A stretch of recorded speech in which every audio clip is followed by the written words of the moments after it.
Welcome again to Swordbox. So glad you could join us.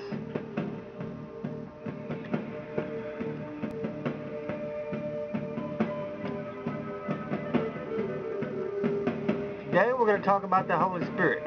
Let's go check out the verse for today. Our verse for today is, "For as many as are led by the Spirit of God, these are the sons of God." Romans 8:14. Okay, today I'm going to show off my great talents, my artistic talents. I mean, I don't know of anybody who can draw a better stick man than that. That is pretty good. I kind of want to do a little bit of a recap over the last few days. I've been talking specifically to teenagers and to kids.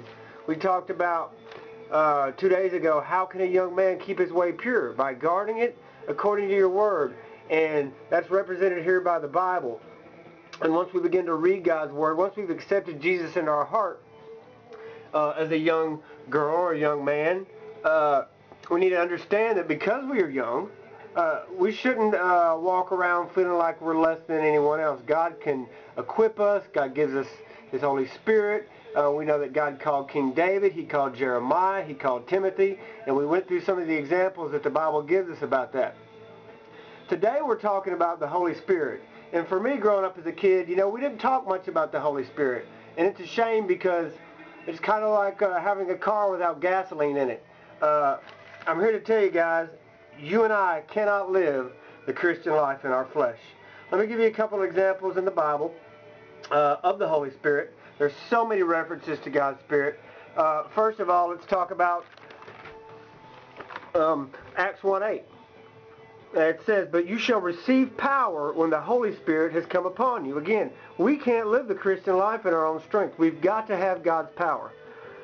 Jesus was led by the Spirit. Jesus was God's Son. He was God in the flesh, and yet the Holy Spirit was present to enable Him to live the kind of life that He is expecting us to live as well.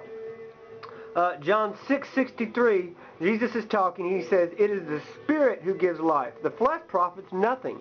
The words that I speak to you are spirit, and they are life."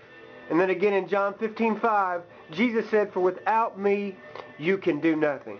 So I just want to encourage you, if you have accepted Jesus Christ into your heart, the Holy Spirit has come to live inside of you to enable you to live the kind of life that you and I are unable to live on our own. His Spirit will convict us of sin. His Holy Spirit will guide us into all truth. And of course, His Holy Spirit will give us power to rise above our circumstances, to defeat the fleshly desires that we all struggle with each day. And you know what? He will fill you with His peace and His love and His joy. And the biggest promise of all, I think, for us on this earth is with His Spirit, it's a guarantee that one day Jesus is coming back again. And it's also a guarantee that Jesus gave us. He will never leave us, and He will never forsake us.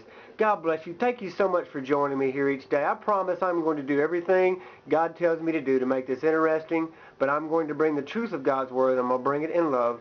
I don't know you, but you know what? I love you, and Jesus does too. God bless you. Keep coming back. I'll talk to you tomorrow.